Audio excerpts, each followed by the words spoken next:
Hey everyone, so welcome back to my vlog. I'm Sade, your dedicated lactation counselor and your doula. So today we are going to dive into a really important topic that pretty much every new mom or existing mom has had trouble with, which is how to naturally increase your milk supply, right? Because we've all heard about the grand lactation teas and the lactation cookies, and everybody, is just wondering like what can they eat to help make their milk fattier, or what can they drink to boost their milk supply, right? So we're really gonna like dive into what you can do to increase your milk supply without like having to go out and spend up like hundreds and tons of dollars on a bunch of these magic milk making products, right? Because the reality of it is, and I know some of you may not want to hear this, right? Like it's gonna burst your bubble a little bit, but truth be told, no amount of lactation teas and lactation cookies are going to boost your milk supply until you really know what the root of what is causing your milk supply to dip in the first place, right? So until you really get to the root cause of what's happening and what's going on with your milk production, you're not going to have very much luck with lactation teas or cookies or any drinks or anything like that. So step number one to increasing your milk supply, don't skip this, is reach out to a specialist, a counselor like myself, a lactation consultant, all those good things, right? A peer counselor, breastfeeding counselor, anything to really like try to navigate and get to the bottom line of why you're experiencing a dip in your supply. Is it baby's latch? Are you not emptying your breasts frequently enough? So just all those things are just gonna help you. Like, are you stressed out? Have you had any major lifestyle changes? What is going on that is causing your supply not to be adequate enough to feed your baby? And also too, you also have to think about, because a lot of moms like will pump, they're like, oh, I'm only getting 4 to 7 ounces when I pump. That's great. There's nothing wrong with that. There's also nothing wrong with the mom who's getting 2 ounces every time she pumps, right? We really have to I think a lot of times we get into the bad habit of comparing ourselves to other moms and other women that we see on the internet, right? Because we see all these influencers on TikTok or Instagram, and they're posting like how this huge freezer full of milk, or like they just got done with a pump session and they pumped 8 ounces or something like that. That is an oversupply. That is not a common, typical, regulated supply for most women. Okay, and that's what I need. That's why it's important to see a specialist, so that you know your situation, you know what's normal for you, not what's normal for someone else. Because what all those moms are doing is they're kind of like putting this idea in your head that, if you're not pumping 100+ ounces a day, you ain't doing it right. And that's not the case. That's not true at all. It doesn't mean you're failing as a mom. It doesn't mean your breastfeeding journey is like a complete flop. It doesn't mean your baby's not getting enough milk. Not at all. So stop comparing yourself to other moms. I wouldn't even recommend following accounts that all they do is just post. Like, oh, I'm drinking this and this, like, I pumped like 50 ounces today. That's not an everyday thing. They can say it is, but it's not. I mean, unless like you are a mom with like a true oversupply, which that could be the case, because some moms do have like a serious oversupply. But that's not a fun thing. You ask any mom who has an oversupply and nobody wants that life. Like it's a lot. It's painful. It's a lot to keep up with. So just be mindful that your journey is not going to look like another mom's journey. Okay. So the other thing is, do not, again, get caught up in the ounces and how much you're outputting. If your baby is gaining weight regularly at their checkups, they're thriving in all areas, they're having like multiple wet diapers throughout the day, that is a good sign. That means your baby is getting milk. I wouldn't change a thing, honestly, unless you're just really needing to pump a lot of ounces for if you're out and about, if you're leaving your baby with a caregiver or something like that, and you need the extra milk for someone else to help you feed. Other than that, I would not stress myself out about freezing like 200 bags of milk, okay? Because otherwise, also the milk is only good for so long. So if you don't use it within a certain amount of time, you have to throw it out anyways, or donate it, which would be awesome. So, but you're doing all that for what, right? So that's super important. Just be very mindful that pumping 2 ounces is normal. It's okay. You're not gonna get 8 ounces every single time you pump. Sometimes you're gonna, like, sometimes in a day, I have an oversupply, and there's many times in a day where sometimes I pump 2 ounces, right? But that all depends. Like, did my baby just feed at the breast? Does she just want to sit on the breast and feed and then cluster feed? Or is she comfort feeding? Different things like that also play a role in a factor of your milk supply. What time of the day are you pumping? How long are you pumping? When are you pumping? Like, all those things. Are you comfortable? Are you stressed? Are you relaxed while you're pumping? All those things play into your milk production. So it's not as simple as just, oh, let me go out and go buy a bunch of body armor, or let me go drink some tea, or let me go have some oatmeal and make these smoothies, right?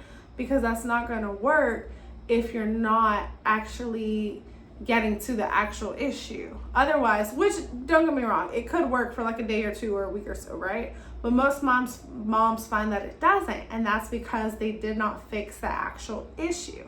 If you're not fixing the issue, none of those things are going to benefit you.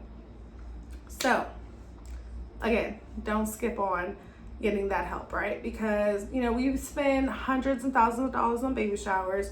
We spend hundreds of dollars on clothes and all the cute things. We can spend a couple of $100s to actually get help and save ourselves a ton of money down the line, a ton of headache, a ton of heartache, right? Because if you're a mom who really is passionate about breastfeeding, like it's all you want to do, you really want to do this for your baby, you really want to do this for yourself, it's going to break your heart if you can't do it, and you're going to think something is wrong with you, and you're going to start to blame yourself. You're going to start to think like, oh, well, and then if you have another baby in the future, you're going to be like, well, I just can't breastfeed. Like, I can't do it. I don't make enough milk.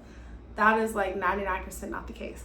Unless you have some type of medical thing going on that's really stopping your milk production, or something is going on within your body that is really stopping your hormones from working together and making milk, there is a huge chance that yes, you can make milk. You just need the right people on your team to kind of help you navigate your breastfeeding journey so that you're able to make the milk, that you know what you're doing, you understand how breastfeeding works, you get how lactation works, you understand the anatomy of your breasts and things like that, you know how to use your pump, you know how to nurse, you understand your baby's hunger cues, you're not missing out on any of those things, and then that way you have the best chance of, you know, getting the most out of your milk production.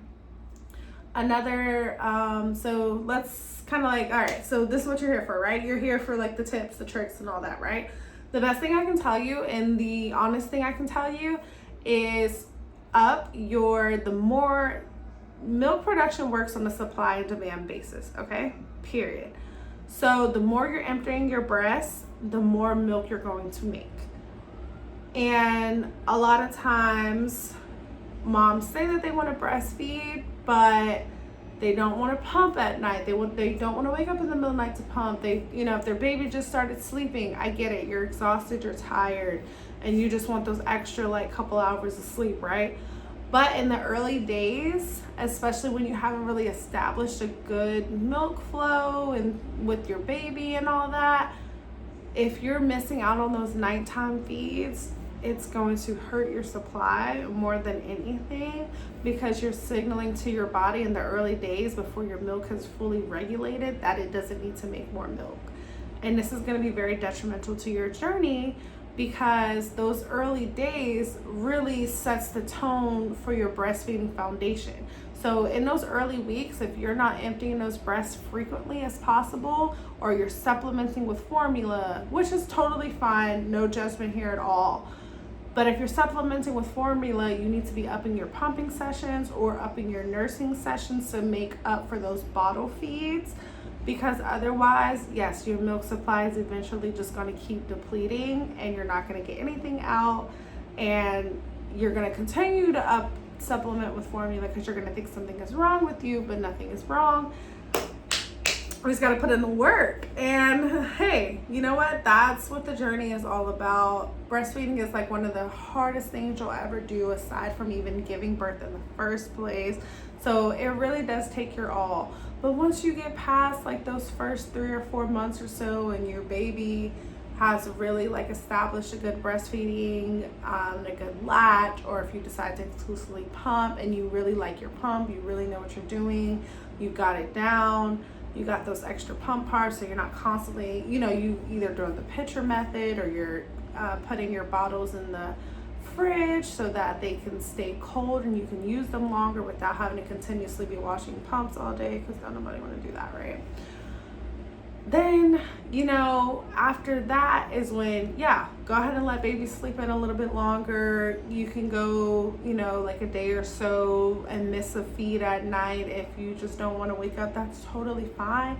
Also, a good thing is too, like especially like in the Lactation Lounge, which is my program, where it's an 8-week membership, and we talk about all of these things and we really break everything down so that you really understand like what it is you're doing, and you really understand what your options are when it comes to breastfeeding, so you don't feel stuck. Because a lot of moms also give up too because they just feel like this is just too much for me, I'm driving myself crazy. And it really can take up, like breastfeeding can really, really be mentally taxing on you if you don't understand what you're doing and you just feel lost on it, and you're just not going to want to do it. And that's fine. You're not to blame at all. Our system, unfortunately, is just not set up to set women up for success for breastfeeding after birth. And I just wish, more moms had access to better resources and better education, but that's okay. That's why I'm doing the good work. And I'm here for you because I understand like it is a lot, it's hard. You need someone to talk to, you need someone that you can relate to. You need a sense of community from other moms to really like feel like, okay, I'm not crazy. I'm not the only mom who's going through this. Oh, and then like you hear something from another mom say, okay, this is like totally normal. I thought my baby was the only baby that was doing this. You're gonna get all that community, all of that value, and just like that sense of love and nurturing inside of the Lactation Lounge. So if you have not signed up already, you need to do so. I will drop the link in the description in the video for this after this is all said and done. So I said, yeah, so you need to be emptying those breasts frequently. You need to be relaxed. You need to not stress. It's easier said than done, of course. But just know that no matter if you breastfeed for 3 days, 3 months, 3 years, you did the best that you can for your baby. You are by no means a failure. You're not any less of a mother. You're a damn good mom, regardless of how long you breastfeed or don't breastfeed.